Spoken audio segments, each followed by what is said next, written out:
have a document retention policy in place just because you want to delete everything so you can hide behind shitty things. Don't. Be good, do everything right, be compliant. I'm just letting you know that the more stuff you have, the more risk you're taking from a hacking perspective, a privacy policy perspective. Welcome back to the Don't Say That podcast. This is part 2. If you're listening to this, you need to go back to the podcast and listen to the part 1, which was last week. By the way, I'm on my own again today. My name is Onyx Singal. Thanks for being here. And my partner on this podcast, Greg Christiansen, the attorney, is not here for this episode, but he will be back next week. And remember, I'm not an attorney. So everything you hear about today here needs to be confirmed by your compliance attorney. This is just my experience.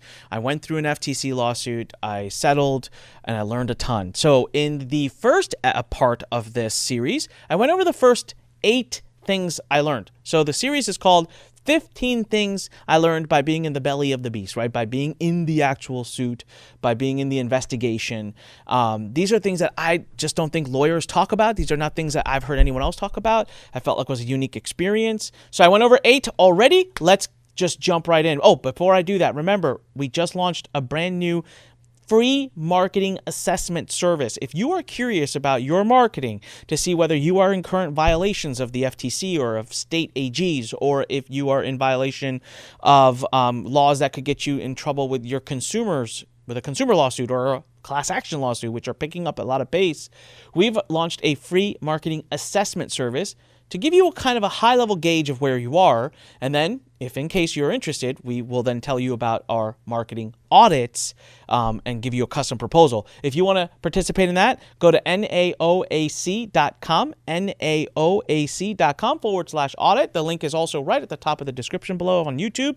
But that's going to give you the ability to book a free call with us to do your free marketing assessment. And of course, the book is still being worked on, guys. We're making ridiculous progress. I think this book will finally be ready to launch before the end of March. Cross fingers. It's an epic book. You should be ready to buy 10, 20, 30 copies. Everyone on your team, your contractors, they should all have. Anyone in your marketing and sales team needs this book. All right.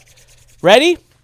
Let's move on. All right. So we're picking up at number 9 because I went over 8 in the first part of this series. Number 9, guys, we're going to talk about Section 5, Section 13B, and Section 19 and ROSCA. What the heck am I talking about? That's right. Legal mumbo jumbo. This took me months into the case to finally figure out what the heck it all was. I want to give you a high-level explanation, and I want to share with you what are the 2 types of marketing that you could be doing right now that are considered the most risky by attorneys due to this Supreme Court ruling that happened in 2021, summer of 2021, that superbly limited the FTC's capabilities of recovering money, okay, of actually getting money back under the Section 13B, which is what they were using mostly. What the hell am we talking about? Let's go. All right. Section 5 is like the mothership, okay, of the Federal Trade Commission Act. Section 5 is the overarching definition of deceptive advertising. It's the description of things that are not allowed, but it doesn't really allow specifically for being able to get retribution, right? Section 5 says that if you are in violation, you need a specific warning that's about that violation. So there's a lot of stuff going on right now around Section 5 ever since the Supreme Court kind of ruled against 13B.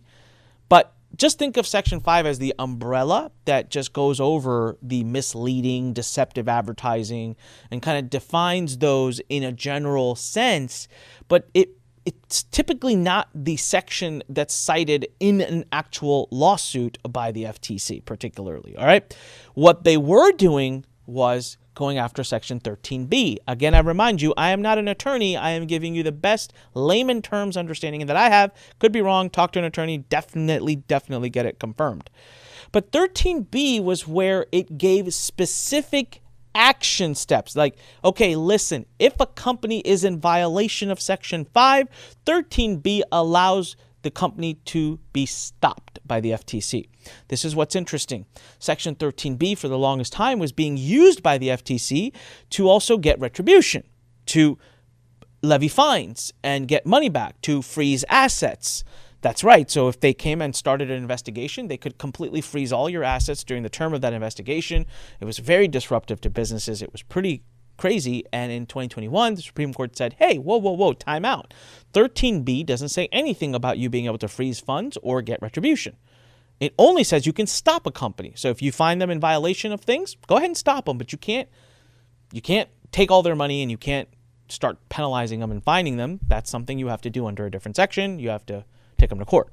All right. That was a big blow because that was literally the main section that the FTC was using. So they had to kind of pivot, and they decided to go a different direction at the moment. And things are still playing out every day as, they navigate the code. Section 19 is now currently their main focus. Section 19 is very specific to telesales. Okay, so it's 13B, but specific to telesales. And it's up for debate as to whether Section 19 allows the FTC to get retribution. Can they freeze assets? Can they actually get fines and get money? That's probably going to be tested at some point in court as well. But right now, the FTC's perspective on it is that they can. So in my case, that was the section in which they brought the case to me. So remember, my company had done a total of $65 million in sales. In the end, the case became specific to the 14-ish million that we did on the phone. And that was where they focused their time and energy under Section 19 because there is no specific ruling against it by the Supreme Court. So I told you there are two areas in your business that carry the most risk right now in the eyes of the attorneys, what I've heard from them. Number one is telesales. If you are doing telesales, if you are doing one-to-one sales, Zoom sales, I love this. People are like, well, I don't do telesales, I do Zoom sales. It's the same freaking thing, okay? One-to-one sales. If you're doing it in person, one-to-one. If you're doing it in person, if you're doing it on the phone, one-to-one. If you're doing it on Zoom, one-to-one. If you're doing it on GoToWebinar one-to-one, if it's one-to-one, it's considered telesales. Section 19, it's being heavily regulated. ROSCA is short for Restore Online Shoppers Confidence Act. And it mostly has to do with if you are doing recurring revenue, subscription-based revenue. By the way, doesn't mean you are selling subscription services in the BizOps space or this space. No, I mean, there are supplement brands that are getting hit up for ROSCA violations. So there are very specific things in ROSCA about the disclosures needed when there's recurring related, how you can change prices, if you can change prices, the level of disclosure needed, cancelability. There's all these rules, okay? ROSCA is definitely something that the FTC is constantly looking at too. But I find lately that the bigger fines and the bigger amounts are under Section 19. So like your bigger risk right now currently is telesales. So what if you're doing stuff not... I know marketers hear this and go, oh, well, Onyx said I can do whatever the hell I want on sales pages and on webinars. No, that's not what I said, okay? That's not what I said. So if you are violating the rules, you are violating the rules under Section 5, they will send you a warning letter. And if you do not immediately cease and desist all of it, they can then come in and stop you. And the FTC has created some new guidelines around if you've been warned, they can charge you X amount fine per violation. This is new. Not tested in court yet, but I just want you to know, you got to be compliant all the way through, okay? I'm just letting you know that if you do telesales and if you do recurring sales, that's the second type. If you have subscription-based revenue or telesales, your risk of financially being damaged by a case is higher. It's not the only risk, it's just higher, okay? All right. Number 10, the costs involved in an investigation. If I ever meet you in person and if you ever feel like telling me, oh, Nick, you've made millions of dollars, 2.5 million, you got away easy, I will punch you respectfully in the face. All right? It's the most annoying thing. People ask me, how much did you pay in fine? 2.5. Oh, that's not so bad. Oh, my God. All right? Oh, my God. Like, it's ridiculous because you're not considering all of the ridiculous amounts of, okay, first of all, lawyer fees. Well over $1 million. The discovery, I took 6 or 7 of my best employees, like 10 months, full time, to just dig up the paperwork and to just fill out the forms and do all of that. Who's paying their salaries and their benefits? Me. What about the fact that led to opportunity costs? My 7 best people are not out there helping me build my business and make money. They're doing all this. My opportunity costs, guys, when I got taken down as a company, I was making millions upon millions a year in profit. Gone. So please tell me again that the $2.5 million fine I got off easy. Number 4, the actual fine and redress. So that's, in this case, was $2.5 million. And then number 5 is reputation. Now, thank God I have done nothing but good in my eyes and in the eyes of many people or most people in the industry. I've been a good person. I've been good to my customers, good to my vendors, good to the people. Never had a lawsuit, never had issues. So I didn't deal with a lot of reputation issue. And I also spun it in a positive, guys. I took my negative and I said, we're going to turn this into a positive. I'm going to go out there and teach. But there has been multiple people who the getting investigated by the FTC was dead. Now, there are other issues like banking and merchant processing. Guess what? This FTC issue stays with me for life now. So every time I apply for things, it comes up. It's in my background search. I'm going to have to constantly talk about it and reference it and deal with it. So you too, I just want you to understand that getting investigated by any government body, even if after 6 months or a year they let you go and they don't charge you a fine, you lost millions. Okay, and the only thing here we haven't even talked about, what about the mental stress? Guys, sleepless nights, PTSD, the fact that if you try to hand me a FedEx package, I'll run out the back door. I mean, there is so much white hair on this head right now. There is so much stress I dealt with, so much bullshit that I don't want to ever have any of you go through. So please, please, please understand there are hefty, hefty, hefty costs in being investigated, and the amount that you actually pay in fines and redress is probably the smallest part of the costs that you pay in totality. All right? Now, what kinds of things did the FTC ask for? Guys, this is just a 32-page document that I got with like 30 individual requests. Some of those requests were massive. People are like, oh, just 30 requests? Yeah, let me give you an example. One of the requests was, give us every webinar you've done in 3 years. Everyone. Not like the original file. No, like every webinar, every instance of it, every recording of it. So if you performed this webinar 322 times, we want the webinar, we want 322 files, right? They want all your substantial. That was just one request. And that was, it covered, in our company, we had multiple webinars, we had multiple sales pages, we had multiple offers. That one request alone took us months to complete. So it's very, very substantial what they asked for. They asked for full substantiations. I mean, I got down to the nitty gritty. Customer results, all sales calls, customer support. They want your team communications, all Slack communications, all email communications. They want all your financial records. They want all your past disputes with customers. They want all your past lawsuits, all your past legal settlements. They want your org chart. They want every course you've developed. They want every video, every PDF. They want a list of every vendor you've worked with, everyone you've paid, every affiliate you've paid. They want all the contracts you've ever signed. They want your personal financials. If you are the owner, if you had any equity, they want to know every single thing you own. Most people don't realize this. It is a full-blown, I hate to say this, guys, it is a full-blown colonoscopy of you and your business. Hey, I don't say they're doing anything wrong. They're pretty public about this. This is what they do. They have a right to it. So they asked for it. Number 12, guys, have a document retention policy in place. 2 reasons. One is kind of just a unspoken benefit of it, but don't do it for this reason by any means. Something that came up as we were going through this, right? So I'm on with the second attorney during this investigation. And so one of the things they ask for is they ask for all your sales calls. Right, rightfully so. You know they're going to ask for that because they want to listen to all the calls, and so we had like 16,000. I thought I'm doing great. I'm saving everything. I'm good, man. I'm on the up and up here. And the attorney that we were working, he freaked out. He's like, "What? You have every sales call you've done in the last 3 years?" So, yep. You have every email. You have every this. You have yep. He's like, buddy, what if you got hacked? These sales calls have a lot of information on them. People are talking about their deepest, darkest. They're talking about their lives. They're talking about how much money they make. They talk about what they want to do, what kind of business they have, what kind of revenue they make. Oh, my God. And I'm like, uh-oh.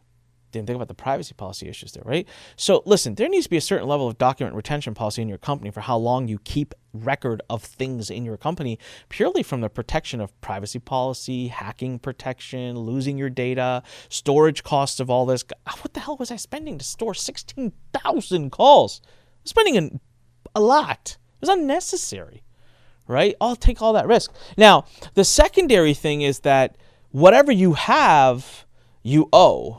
So if it's in your possession, you have to deliver it, and it's going to be part of the discovery process. So it's going to be like a much longer, bigger discovery process for you because you have everything. And of course, there's no chance I was going to not comply and cooperate. So it just made the whole discovery process much bigger for us. So obviously do not have a document retention policy in place just because you want to delete everything so you can hide behind shitty things. Don't. Be good, do everything right, be compliant. I'm just letting you know that the more stuff you have, the more risk you're taking from a hacking perspective, a privacy policy perspective, and a storage perspective. And then also, if you end up having a problem or something, your discovery will be much more extensive, and that's more expensive too. Number 13, claims. I learned something interesting. There are 4 types of claims, and I want to share what these 4 are with you because I think that they carry a lot of weight. Most people don't know this. Number 1, there's something called an earnings claim. That's easy. How to make $1,000 by tomorrow. Okay. You know what? We all innately know that that's wrong. But how many people actually do it? Most people that are talking about how to build a business are making earnings claims. Well, you can't. Sorry. Even if you've done it yourself, you can't talk about, listen, if I'm selling you a Ferrari, I can sell you a fast car. I can tell you that this Ferrari goes from 0 to 60 in 2.5 seconds. I can tell you that this Ferrari can hit a max speed of 220 miles an hour. I can tell you that this Ferrari can make it 160 miles before it needs to be refilled with gas. What I can't tell you is that this Ferrari is going to win you the F1 Formula race. I can't tell you that. That's a result that's driven by you and how you drive and so many factors that I have no control over. And you've never been told that at a Ferrari dealership. Yet in our industry, people are constantly telling them the result they will achieve after something. All right. A university says you might get a job, but no university. You don't go to Harvard MBA and they say, hey, when you graduate, we guarantee you a $200,000 a year consulting job. Now, one can argue they imply it, which is the second type of claim. So we'll come to that. But again, very, very straightforward. If you make a direct claim, you better have all kinds of substantiation and typicality studies. Most of y'all don't have it, so don't do it. Next type is an implied earnings claim. What's an implied earnings claim? So I love marketers. Marketers come out and say, well, I never said, here's how to make $1,000 a day. Susie said it, so I'm not liable. Oh, gosh, cut me some slack, guys. If it's in your piece of marketing. So here's what I'll see sometimes done. There's 15 testimonials. You know what? Let me ask it this way. All right, let me ask it this way. Let's say you're in a room. You meet the first person. Hi, my name is Jim. I'm a banker. You meet the second person. Hi, my name is Tom. I'm a banker. You meet the third person. Hi, my name is Marcy. I'm a banker. You meet the fourth person. Hi, my name is Michael. I'm a banker. You meet the fifth person. Hi, my name is Anik. I'm a banker. You meet the sixth person. Hi, my name is Thomas. I'm a banker. How much money are you willing to put down that the seventh person you hear from is a banker? You assume that everyone in here is a banker because of banker. This is how it applies to implied earnings claims. So they'll see testimonials. I made $2,000 in the first week. I made $3,500 in the first month. I made $32,000 in the first week. I made $3,200 in the... So you see series of these testimonials, right? Although I'm giving you examples of testimonials that are expressed earnings claims, but I'm just saying the person says, I didn't say it, but you've created an implication by repeating the same thing, by being kind of vague, but you imply, all right? So implying is also vividly against the rules. Number 3, performance-based. So I love this. The health coaches come and say, well, I teach how to lose weight, so none of this is relevant to me. Yes, it is. How to lose 32 pounds in 3 weeks. Before after pictures. These are performance claims. They fall under earnings claims or types of claims. Last but not least, number 4. And by the way, this is not knowledge of mine. By the way, I'm ripping this right from Greg Christiansen. He's not here to represent himself, but this is how he taught it to me. It's 4 types of claims. The last one is lifestyle. So I don't make any claims. I don't tell you how much money you can make. I don't tell you how much money my students make. But the entire time you're watching the video, I got a big old mansion behind me. I got a Ferrari here. I got 3 other cars behind me. I got a pile of cash sitting here. What the hell am I implying? That lifestyle claim. They actually hate that. They do not like it. There are many cases in which it is vividly mentioned where they talk about that implication. So 4 types of claims. Guys, keep it clean. Keep it. To be honest with you, I never do the lifestyle. Performance claims didn't really apply to my business, but my mind was completely stretched when I realized what they consider to be a implied claim. So that's 4 types of claims. Number 14, establishing typicality. Listen, if you want to use testimonials that have results in them, establish typicality. So Beachbody does it great. This is out of Greg. We did a prior episode. Go watch the testimonials episode on how to do testimonials. So here's the thing. You need to make your program something where the average results are tracked and are provable. Beachbody, what happens as soon as you start the P90X program, take a before picture, and then you have to keep filling it up as you go through the 90 days. You have to keep putting up more pictures, and you have to keep inputting more information. And at the end, they know, right? And you signed the releases and you did everything. So by the end, they know, hey, for the average person who completes our 90-day program and follows our diet plan, loses an average of 10 pounds. They can actually make that statement and back it up. So if you can build this into your delivery of your course, the accountability, the before, the after, whether it's financial, it's investing, it's business opportunity, it's whatever, if you hit it, there's the before, you can start to say, and this is what Greg says, confirm with your attorney because I can't confirm anything. But if you can say, hey, listen, the average result of the person who does this, this, and this, and this is. Now, I believe from what I've read, the FTC also says that if you do that, then you also need to make sure you are clear with the fact that the average result of the person who doesn't do that, right? And you still need the disclosures and the disclaimers, and you still need to not be ridiculous with what you say and how you say it. So, guys, very, very important. Establish typicality if you intend to use any results-based claims at all. It's not easy. Typicality establishment takes time and energy, and it will change the way you deliver your program. But if you can do it, it'll give you a ridiculous advantage over all your competition. Last but not least, FTC fine negotiation. People say, oh, well, I'm not that bad. Blah, blah, blah, blah, blah. Guys, just so you understand, the way this works, and I did not know this, it's not really like a per fine type of situation, right? It's really, in my case, what they established was, okay, you're a Section 19 violation, so we're going to say all of your sales calls were misrepresentative and were a problem. So all of your revenue attained from the sales calls is the penalty. That's $14 million. And I was like, guys, come on, you can't possibly. That's where they start. After that, so if you are someone who's worth tens of millions of dollars, you're going to pay $14 million. There's no negotiation. You're going to pay the full amount, right? After that, you start to do your financial disclosures and show how liquid, what is actually accessible, because sometimes you have some funds that aren't accessible. And from there, they call it a ability to pay settlement, where they forgive X amount of the fine. So the way we got to $2.5 million wasn't through kind of savvy negotiation. It was a logical process of, this is what we have access to, and that's what they listen to. You're not going to go in there and be like, oh, I'll give you $1. Okay, well, let's talk. Let's meet halfway. Come on, no, that's not how it works. And I just want you to know that. I want you to know that their starting place is the whole thing. So what's the moral of the story? The moral of the damn story is get compliant, all right? Listen, don't say that. Book is coming out soon. I have an academy coming out soon alongside Greg. We're going to launch a killer compliance marketing academy. I call it the compliant marketing model. You got to join. It's going to be so much fun. You're going to love what I've put together for you. Compliant marketing works. We're helping multiple businesses right now clean up their marketing. It works, okay? So make sure you get excited. Don'tsaythat.com. Hit like, hit share. Come on, help us get the word out. Get this podcast out to other people as well. Let's spread the good news. Help me spread the good news of compliance. And we'll be back next week. We'll have Greg back here. I'm going to start ripping into him again with some more high-key questions. And we're going to get the book out soon. And we're going to get the academy out soon. And again, naoac.com/audit. Get your free marketing assessment to see how you're doing. And we'd be happy to extend an offer to do a custom proposal for you for a full-blown marketing audit as well. All right? I love you. Come on. Let's make it happen. As I always say, when life pushes you, stand straight, smile, and push it the heck back. I'll see you on the next episode. Bye.